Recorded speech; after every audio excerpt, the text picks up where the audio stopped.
ഇപ്പൊ ഞാൻ ഓരോരുത്തരായിട്ട് പരിചയപ്പെടുത്താം. ഇത് രാജേഷ് മുരുകേശൻ. നിങ്ങൾ പ്രേമത്തിലെ പാട്ടുകളൊക്കെ കേട്ടിട്ടുണ്ടാവും, പടക്കളത്തിലെ പാട്ടുകൾ കേട്ടിട്ടുണ്ടാവും. മ്യൂസിക് ഡയറക്ടർ രാജേഷ് മുരുകേശനാണ് ഡിറ്റക്റ്റീവിലെ പാട്ടുകൾ ചെയ്തിരിക്കുന്നത്.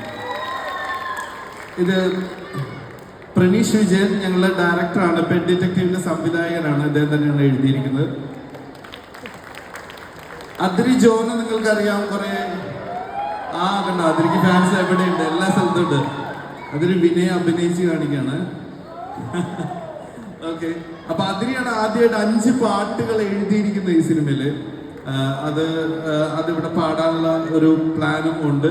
സുറൂറാണ് അതിൽ 2 പാട്ടുകൾ എഴുതിയിരിക്കുന്നത്. മ്യൂസിക് കമ്പോസ് ചെയ്യുന്നതിലും ടീമിലുണ്ടായിരുന്ന ആളാണ്. അപ്പൊ ഇവരുടെ പരിപാടികൾ, ഇവരുടെ പാട്ടുകൾ നിങ്ങൾക്ക് കേൾക്കാം. പിന്നെ ഇതെല്ലാം കഴിഞ്ഞിട്ട് എനിക്ക് ചോദിക്കാനുള്ളത്, നിങ്ങളെല്ലാവരും സിനിമ കാണില്ലേ ഇമ്മീഡിയറ്റ്ലി? ഉറപ്പല്ലേ?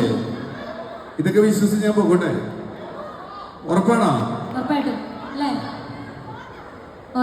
ഓക്കെ, സോ ഷർഫക്ക, കാലിക്കറ്റിൽ വന്നിട്ട് എനിക്ക് തോന്നുന്നു ശ്രീഗോകുലമായിട്ട് മുന്നേ ഒരുപാട് കൊളാബറേഷൻസ് ഉണ്ട്. സോ കാലിക്കറ്റ് വരുമ്പോഴെല്ലാം ഏറ്റവും സ്പെഷ്യൽ ആയിട്ടുള്ള ഒരു സാധനം എപ്പോഴും ഫീൽ ചെയ്യുന്ന കാലിക്കറ്റ് സ്പെഷ്യൽ അതെല്ലാവരും പറയുന്നതാണ്, ഭക്ഷണമാണ്. പിന്നെ ഈ പറഞ്ഞ പോലെ കാലിക്കറ്റിൽ വരുമ്പോ എന്താ പറയാ, ഇവിടുത്തെ ഉറപ്പായിട്ട് എടുക്കുക ഒറ്റ. അപ്പം ഇവിടെ വരുമ്പോ എനിക്ക് തോന്നുന്നത് വെച്ച് കഴിഞ്ഞാൽ ഇവിടുത്തെ എന്താ പറയാ, ഇവിടുത്തെ ഒരു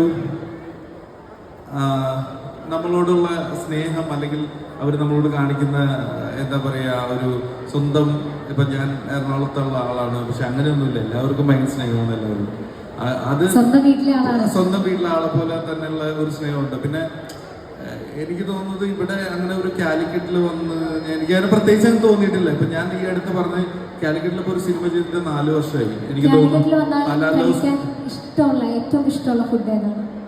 എല്ലാം കഴിക്കണം. അല്ല അങ്ങനെയല്ല, എന്തു പോവും. അപ്പൊ അങ്ങനെ ബിരിയാണി ഞാൻ ബിരിയാണി എന്റെ ഏറ്റവും ഇഷ്ടപ്പെട്ട ഫുഡ് ബിരിയാണി ഉണ്ടാവും. ബിരിയാണി എന്ന് കഴിക്കും ഞാൻ എപ്പോഴും പ്രിഫർ ചെയ്യും.